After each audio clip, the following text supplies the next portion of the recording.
Livro Feminilidade Radical. Capítulo 1. Uma feminilidade distorcida. A primeira vez que você ouve um garoto dizer isso pode ser muito ruim. Você joga a bola como uma menina. Ele gritou exatamente como uma menina. Eca, isso é nojento, é rosa, isso é coisa de menina. O conteúdo desses insultos geralmente carrega um motivo sério, mas a implicação é clara. Meninas são diferentes. Diferentes no sentido de piores, inferiores. Se um menino não tem certa habilidade, força ou velocidade, ele não é melhor que uma menina. Do fundo do coração feminino, um protesto importante surge, e isso não é justo. Não sei quando me dei conta disso, mas deve ter sido durante os primeiros anos de escola. Tenho lembranças de competir em corridas e de garantir que os times das meninas se saíssem bem contra os times dos meninos. A certa altura, os garotos tinham algumas liberdades durante o recreio que não eram dadas às meninas, talvez de jogar algum esporte com contato físico. Então nós, meninas, rodeávamos a professora durante o recreio e, de maneira sarcástica, brincávamos os jogos de crianças bem pequenas como forma de demonstrar nosso argumento. No ensino médio, a divisão entre os gêneros se tornou mais ameaçadora e, de maneira bizarra, mais sedutora. Todas as meninas queriam a atenção tradicionalmente dada às líderes de torcida e às rainhas dos bailes, mas havia sempre o risco das fofocas de vestiário. Meninas no ensino médio não eram mais acusadas de ter piolhos ou apenas de serem nojentas. Nessa fase, os insultos masculinos tinham um viés ameaçador e desrespeitoso, frequentemente combinados a difamações sexuais. Mesmo assim, alguns meninos eram bonitos. Nós queríamos a atenção e o tempo deles.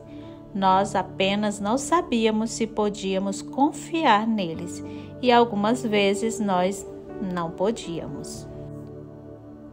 Grosso modo, isso resume meu entendimento sobre a política sexual até o tempo de faculdade. Nada traumático, tampouco minimamente dramático. Minha família era intacta e estável. Meu pai era amável e presente em minha vida, assim como minha mãe. Eu me envolvi em várias atividades escolares. Meus pais compareceram a todos os concertos e apresentações da banda marcial, as peças teatrais e as reuniões de pais e mestres. Eu circulava bem perto do grupo popular. Não fazia parte do seleto grupo de líderes de torcida e dos jogadores de futebol americano, mas era próxima o suficiente para ser convidada para as festas eventuais. Nada disso realmente explica porque eu acabei entrando naquele primeiro módulo de estudo feminino na faculdade. Provavelmente pensei que seria uma matéria eletiva mais fácil que ciências políticas ou economia. Mas a razão por que eu me matriculei no segundo módulo foi bem mais intencional. Através do feminismo, eu recebi uma visão de mundo que tratava do sexismo dissimulado do qual suspeitei todos aqueles anos. As coisas começaram a fazer sentido. O problema eram os homens. O patriarcalismo e sua opressão contra as mulheres eram os verdadeiros culpados. Como estudante de jornalismo, eu precisava de algum tema na qual eu me especializasse, uma causa para advogar. Encontrei a minha no feminismo. Fiz minha missão de vida espalhar a causa do feminismo nas revistas e rádios em que trabalhei. Houve alguns contratempos pelo caminho. Certa vez, durante a faculdade, segundo me lembro, meu feminismo crescente arruinou o dia de ação de graças. No jantar, meu tio, um homem pragmático formado na Academia Naval, fez algum comentário. Agora já esqueci, provavelmente mais benigno do que eu percebi ser, que me ofendeu muito. Comecei um longo discurso sobre estupro, patriarcalismo, a opressão das mulheres e os papéis sufocantes de esposas e mães, nenhum dos quais, exceto o patriarcalismo, eu havia experimentado pessoalmente. Qualquer refutação das minhas vastas conclusões eram respondidas com crescentes volume e paixão da minha parte. Eu havia vivido apenas 2 décadas, mas, em minha opinião, possuía a sabedoria de muitos anos. Também houve o tempo em que choquei meu pai com o anúncio de que, se um dia me casasse, não mudaria meu sobrenome. Naquela época, eu pensava que essa era uma tradição opressiva e desnecessária e não via qualquer motivo para mudar minha identidade apenas porque havia obtido um esposo. Eu, honestamente, pensei que meu pai concordaria comigo, porque ele era pai de 3 filhas, e se todas nós mudássemos nosso sobrenome, o nome da família morreria com ele. Mas ele não pareceu muito feliz, o que genuinamente me surpreendeu. Em retrospectiva, eu sinceramente não sei se foi a informação ou meu comportamento que provocou essa reação nele. Aprendi muito da teoria nas aulas de estudos femininos, mas, surpreendentemente, não aprendi muito sobre a história real. Nós aprendemos sobre o movimento de libertação feminina das décadas de 1960 e 1970, mas nada anterior a isso. Eu não me lembro de estudar coisa alguma escrita antes do influente livro de Beth, da década de 1960, A Mística Feminina, ou seja, nada anterior ao meu próprio nascimento. Levaria anos até que aprendesse sobre o movimento sufragista que precedeu o feminismo moderno, os diferentes impactos da reforma protestante e do iluminismo sobre os papéis de cada gênero e, finalmente, a respeito do que a Bíblia diz sobre homens e mulheres. O feminismo me ensinou que os homens eram o problema, mas no fim das contas a política feminista me deixou entediada. Embora eu não tivesse problemas em concordar que os homens eram o problema, eu não tinha nada contra algum homem em específico, e alguns pareciam agradáveis e até mesmo atraentes para mim. Depois de um tempo, a vitimização estridente do feminismo perdeu seu apelo. Embora uma das minhas colegas tenha ido trabalhar para grupos feministas de ação política, Organização Nacional pelas Mulheres e depois a maioria feministas, eu peguei meu diploma em jornalismo e meu certificado em estudos femininos e busquei uma carreira na mídia. Não demorou muito para que a minha definição e prática do feminismo se tornasse tão genérica quanto as de uma mulher carregando a revista Cosmopolitan. Construções sociais e teorias de gênero eram agora lembranças distantes. Restaram-me um senso de moda andrógeno do tipo vista-se objetivando o sucesso, uma percepção exagerada de abuso sexual e discriminação no ambiente de trabalho e uma caricatura da sexualidade masculina como o modelo de liberdade para ambos os sexos. Agressão no trabalho e em encontros românticos foi o legado da minha educação.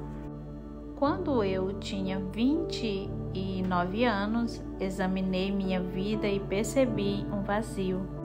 Um insistente foco em mim mesma não havia gerado muita felicidade. A psique feminina fragmentada durante esse tempo. Uma amiga me emprestou um livro dizendo o quão útil ele havia sido para reaver uma psique feminina completa. A premissa do livro era de que as mulheres poderiam ser restauradas pelo estudo das fraquezas e forças das deusas da mitologia grega e pela busca por reconciliação desses arquetipos numa mulher completa. Eu fiz o teste do livro e descobri que meu resultado era muito próximo ao de Atenas, a deusa guerreira que surgiu completamente formada da cabeça de Zeus. Este é um trecho da descrição que anotei em meu diário aquele tempo. É fácil identificar Atenas no mundo moderno. Ela está lá fora em todos os sentidos da palavra. Editando revistas, dirigindo departamentos de estudo femininos em faculdades, apresentando programas de entrevistas, fazendo turismo educacional na Nicarágua, produzindo filmes, desafiando o parlamento local. A mulher Atenas é muito visível porque ela é extrovertida, prática e inteligente. Os homens geralmente são um pouco intimidados por ela no início, porque ela não responde às táticas sexuais comuns e ela os colocará contra a parede em qualquer discussão intelectual. Quando eles ganham o respeito dela, ela se torna a mais leal das companheiras, uma amiga para toda a vida e uma fonte generosa de inspiração. Apesar de sua força, genialidade e independência, há um paradoxo na imagem tradicional de uma dama de armadura. Parece-nos que quanto mais energia a mulher Atenas coloca em desenvolver seu eu de sucesso, secular e bem armado, tanto mais ela esconde sua vulnerabilidade feminina. Assim, com sua androgenia, Atenas esconde um conflito, uma tensão não resolvida entre seu eu exterior inflexível e seu eu oculto, não expressado, que pode ser uma fonte de grande insegurança no tocante a encontrar uma identidade feminina integral. Nós chamamos isso de a ferida de Atenas. Ela disputará com seu companheiro, competirá com ele e frequentemente o desprezará por não ser tão firme quanto ela. Esse era um retrato bastante exato da minha vida naquela época. Eu realmente não sabia o que fazer com a minha identidade feminina, mas certamente sabia como discutir com homens. Agora, ao citar aquele livro, não o estou endossando de forma alguma, mas olho para trás e me maravilho com o quão criativo Deus é quando Ele começa a trabalhar em nossos corações. Já que eu não estava nem um pouco perto de uma Bíblia naquele tempo, Deus usou aquele livro e sua premissa teológica defeituosa para despertar a minha mente. Aquela citação foi a última coisa que escrevi em meu diário, antes de embarcar no voo para a África do Sul. Eu saí para aquelas férias pensando que precisava fazer alguma coisa em relação à minha psique feminina fragmentada. Eu vi o problema, ou pelo menos parte dele, mas não tinha certeza sobre como resolvê-lo. Foi durante minhas viagens na África do Sul que Deus revelou para mim mais sobre esse dilema e ofereceu sua solução preciosa. Eu estava indo visitar minha irmã e meu cunhado, que estavam morando lá temporariamente para estudar em um instituto bíblico. Meu plano era desfrutar de umas férias exóticas, nada mais. Mas, no domingo de Páscoa, numa igreja lutando pela racionalização racial em uma nação ferida pelo apartheid, eu escutei a maior mensagem de redenção e perdão que já alcançou os ouvidos humanos. Lá, sentada entre pessoas que certa vez se desprezavam por causa da cor de suas peles, eu aprendi que a esperança da mudança se encontrava na vida e na morte de Jesus Cristo. Depois de explicar a evidência histórica para a veracidade da vida de Jesus, o pastor nos falou sobre a importância de sua morte. Ele começou com o problema do pecado, nossa rebelião contra as leis de Deus e os padrões santos. Num lugar como a África do Sul, marcada pelo preconceito e pelo derramamento de sangue, o pecado é claramente evidente. Mas, mesmo se nunca tivéssemos discriminado nem assassinado alguém, nós não seríamos inocentes. Desde o momento em que gritamos não, enquanto bebês, passando pelo tempo em que traímos, mentimos e roubamos quando adultos, até as inúmeras horas que gastamos consumidos pela nossa autoimagem e avaliação própria às custas dos outros, nós acumulamos um peso de culpa e pecado que nos esmaga diante de um Deus santo. O pastor nos explicou que a Bíblia diz que a morte é a consequência do pecado. Cada um de nós enfrenta a morte por causa de nossos pecados individuais, mas também vivemos num mundo caído por causa de nossa pecaminosidade coletiva. Mas Deus nos oferece uma solução chocante para quebrar o ciclo de pecado e morte. Ele enviou seu Filho Jesus Cristo para ser nosso substituto, para viver a vida perfeita que não podemos viver, a fim de pagar pela punição de nossos pecados que não podemos pagar. Jesus morreu na cruz para que pudéssemos viver. Sua ressurreição 3 dias depois era a prova de que seu sacrifício foi suficiente para quebrar o ciclo de maldição do pecado e da morte. Deus não ignora o pecado nem tolera a injustiça. Ele derramou toda a justa ira por nossos pecados sobre seu Filho para que pudéssemos receber perdão. O pecado não ficou impune, mas na cruz de Cristo a misericórdia triunfa sobre o juízo. Esse é o Evangelho, ou as boas novas da vida, da morte e da ressurreição de Jesus Cristo. Naquele domingo de Páscoa, eu finalmente ouvi e entendi a gravidade dessa mensagem. Eu vi a raiva, o duro julgamento de outros e o egoísmo na minha vida, tais quais eles eram: pecado contra Deus e contra os outros. E eu caí em lágrimas à medida que as boas novas do sacrifício salvador de Jesus foram reveladas e oferecidas a mim. Pela primeira vez eu tinha esperança real por mudança, mas a mudança era um processo.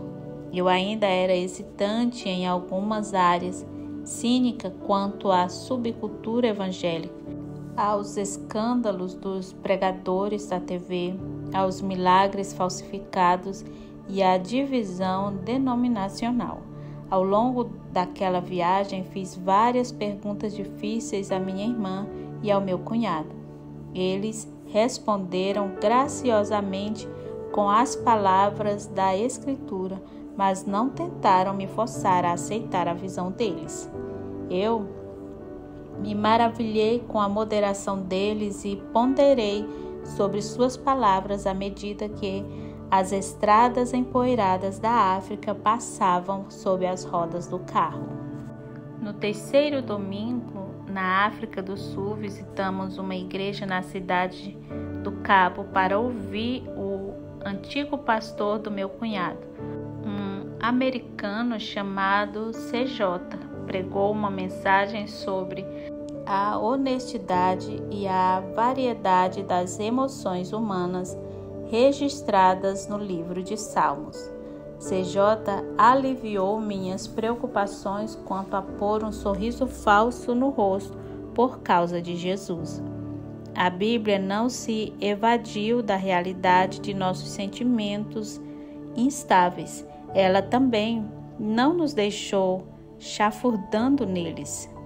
Nossas emoções foram planejadas por Deus para nos impelir em direção à verdade e à fé. Uma progressão modelada para nós em quase todos os salmos. Submissão impossível. Quando voltei para casa, eu sabia que Deus tinha feito algo em minha vida. Uma fé real estava brotando em minha vida, mas não sabia o que isso significava para mim. Eu estava diferente, mas ainda precisava de acompanhamento pessoal e instrução. Eu sabia que precisava abandonar alguns hábitos pecaminosos óbvios, ir à igreja e ler minha Bíblia, mas não estava convencida de que muitas outras coisas precisavam mudar.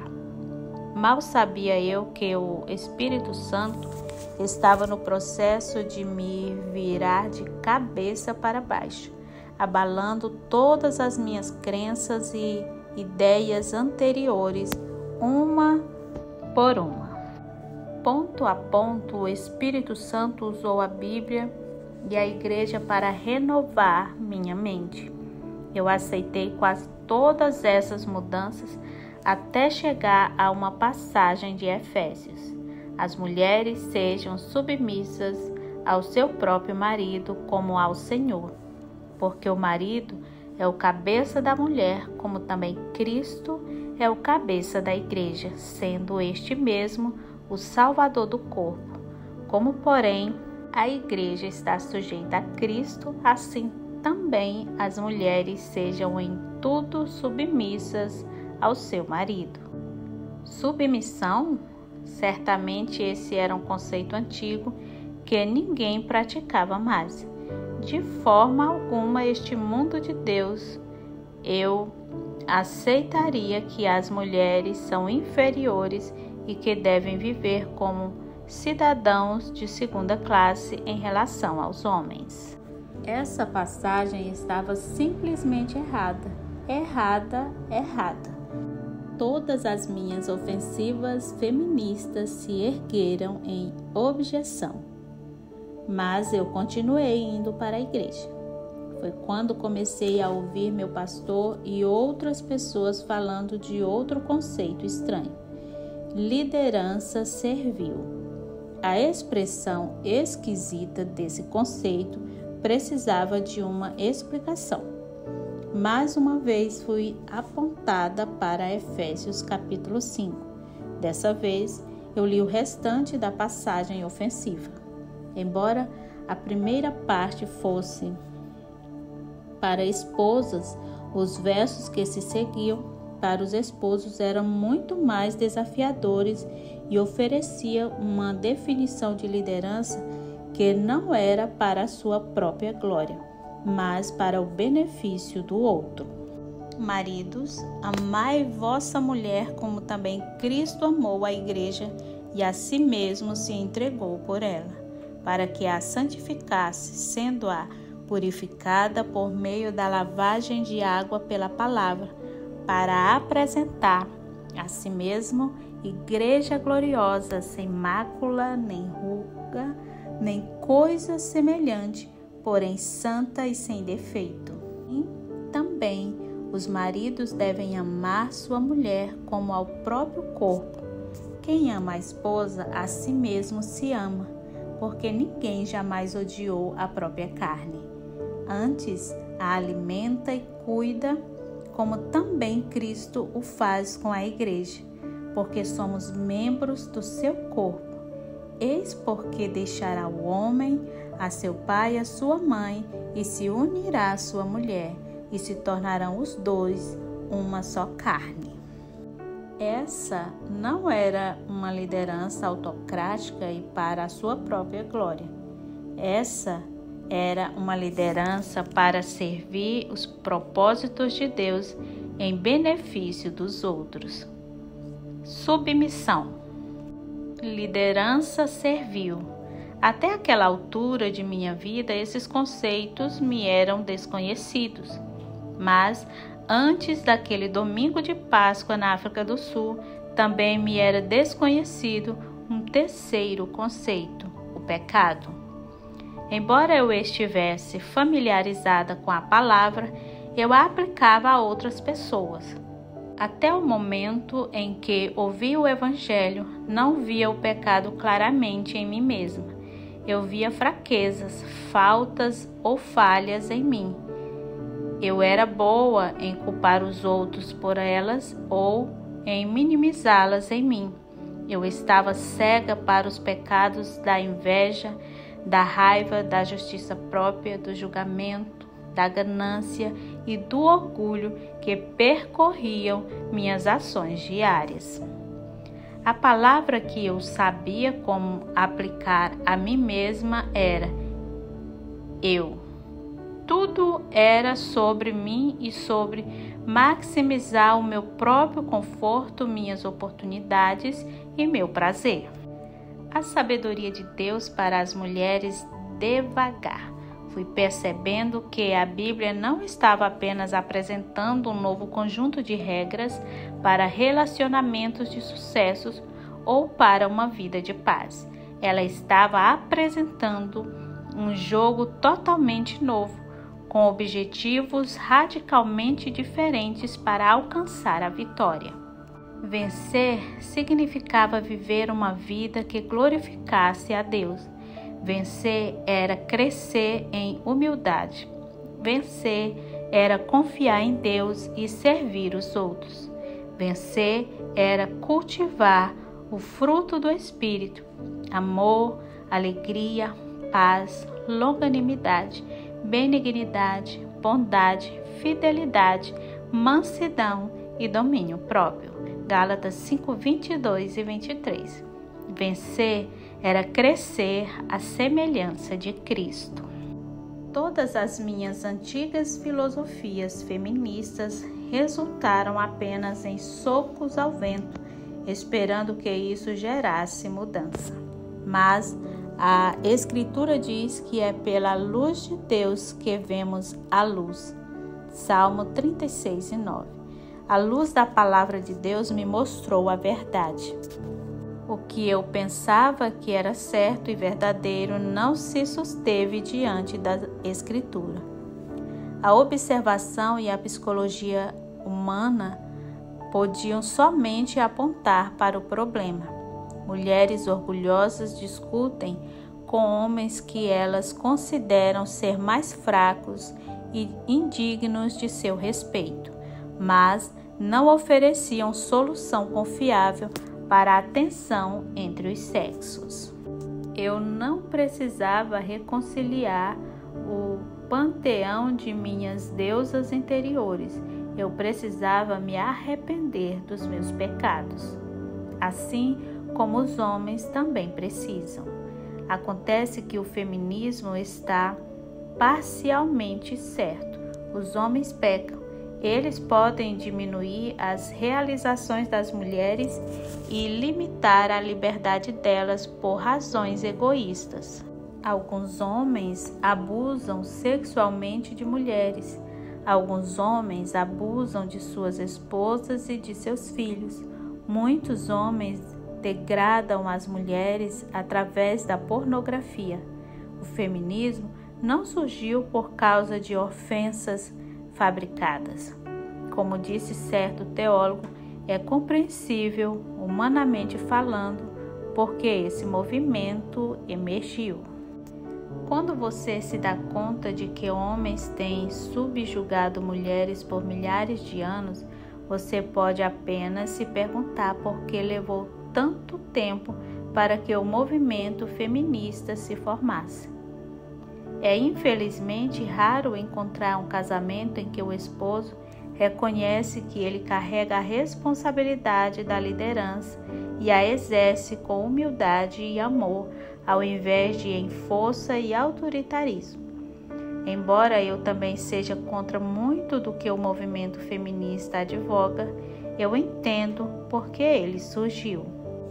Eu acredito que se os homens cristãos fossem os líderes servos do lar, ao invés de machistas presunçosos, o movimento feminista teria acabado em morte rápida e indolor. Se os homens tivessem buscado maneiras de ter os dons e talentos de suas esposas desenvolvidos e utilizados ao invés de tomar uma bela pessoa e a tornar um pouco mais que uma escrava pessoal, se os homens não tivessem distorcido essa doutrina de liderança, nós não teríamos os problemas atuais entre homens e mulheres em nossa sociedade. Estou cansado de ouvir que as feministas são responsáveis pela decadência da família. Temos que colocar a responsabilidade onde ela é devida, nos cabeças dos lares. Eu concordo, mas visto que este livro é para mulheres e não para os homens, eu deixarei que os homens lidem uns com os outros. Minha preocupação é o que nós absorvemos de nossa cultura sobre o que é ser mulher. O feminismo, assim como a maioria dos ismos, aponta o dedo para os outros pelos problemas da vida. Mas eu aprendi que a Escritura nos diz que as outras pessoas não são o verdadeiro problema. Nossa natureza pecaminosa, Tiago 4, 1-3, as forças do mal, Efésios 6 e 12, e a sedução do mundo presente, 1 João 2, 15-17, são nossos verdadeiros problemas. Mas para mim e muitas mulheres nessa era presente, a definição, as práticas e os contornos da feminilidade são onde as batalhas se inflamam.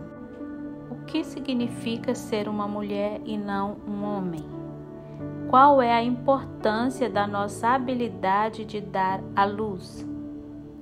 Como devemos lidar com a nossa sexualidade? Devemos estruturar nossas carreiras da mesma forma que fazem os homens? Qual é o propósito de ser uma esposa? Há respostas concorrentes por aí. Mais de 40 anos após o início da liberação das mulheres, entendidos dizem que nós hoje vivemos numa era pós-feminista. O feminismo é o padrão. Nós o respiramos, pensamos nele, assistimos a ele e lemos. Quando um conceito permeia tão amplamente uma cultura, é difícil dar um passo atrás e vê-lo operando. O feminismo alterou profundamente o conceito em nossa cultura do que significa ser uma mulher. Precisamos entender como esse movimento surgiu e quais têm sido seus objetivos, porque esses são agora as premissas de nossa cultura. Também precisamos reconhecer que algum bem adveio dele. Havia algumas sérias desigualdades que foram mudadas pelo movimento feminista. Sou grata pelos ganhos a curto prazo, mas as consequências de longo prazo são profundas e precisam ser examinadas à luz da visão de mundo do feminismo. Minha história pessoal é sem dúvida diferente da sua. Talvez você não se identifique como uma feminista ou ex-feminista. Talvez você não se identifique como cristã ou, pelo contrário, você tenha crescido na igreja. Mas é provável que haja aspectos da sua feminilidade que foram negativamente impactadas pelo feminismo. Não importa como você se identifique hoje. É por isso que creio que é importante examinar a história do feminismo, como ele afetou nossa cultura e nossas igrejas, e como suas afirmações se apresentam quando confrontadas com o ensino da Escritura. Este é o livro que eu gostaria de ter tido quando era recém-convertida. Ao longo dos anos, tentei reter as impressões e memórias que tive enquanto neófita com relação à igreja, a Deus, a Bíblia, a masculinidade e a feminilidade, para o caso de eu ter a oportunidade de escrever este livro. Quando me deparei pela primeira vez com esses conceitos como nova convertida, quis que alguém me explicasse como o feminismo surgiu, como ele influenciou meu pensamento e porque a feminilidade, como definida pela Bíblia, não era um retorno a uma era horrível. Ninguém à minha volta na igreja parecia infeliz, reprimido ou oprimido pelos papéis de gêneros descritos na Bíblia. De fato, eles pareciam surpreendentemente felizes. Os homens me tratavam com respeito, as mulheres sorriam e gargalhavam, as crianças eram amigáveis e, em geral, obedientes. Ninguém parecia ter passado por uma lobotomia e nunca soube de encontros secretos de seitas. Então, depois de um tempo, eu aceitei que esse era um comportamento genuíno e não uma conspiração para me fazer uma lavagem cerebral que resultasse em uma forma de pensar arcaica. Isso me deixou livre para examinar as afirmações da Escritura sem suspeitas. 15 anos depois, sou profundamente grata pela oportunidade de escrever o livro pela qual procurei enquanto recém-convertida. Um livro que examina a história do movimento feminista e suas principais filosofias e dá uma explicação do que a Bíblia ensina acerca das mulheres, nosso valor e nossos papéis. Se você é recém-convertida, ou mesmo se não for cristã, oro para que, quando terminar este livro, você tenha um melhor entendimento de por que Deus fez homens e mulheres à sua imagem, dois sexos iguais em valor e dignidade, e por que Ele nos designa papéis diferentes a fim de realizar seus propósitos em seu reino. Se você é cristã de longa data, oro para que você seja renovada em seu compromisso com seus princípios bíblicos. A feminilidade bíblica não é um molde de tamanho único. Não tem a ver com certo modo de se vestir. Filmes da Jane Austen, chás, vozes quietas e estampas floridas, ou qualquer estereótipo que você esteja imaginando agora. Viver de acordo com os princípios bíblicos hoje requer que as mulheres sejam ousadas o suficiente para permanecer firmes contra filosofias e fortalezas que buscam destruir a palavra de Deus e sua autoridade. Você já leu parte da minha história. Nos próximos capítulos você encontrará outras mulheres de igrejas, história e etnias diferentes. Em outras palavras, este livro não é apenas resultante de minha experiência. Conheço todas essas mulheres, algumas das quais por mais de uma década. Essas são mulheres reais que confiaram em Deus na alegria e na dor. Elas se unem a mim celebrando a fé feminina em um mundo feminista.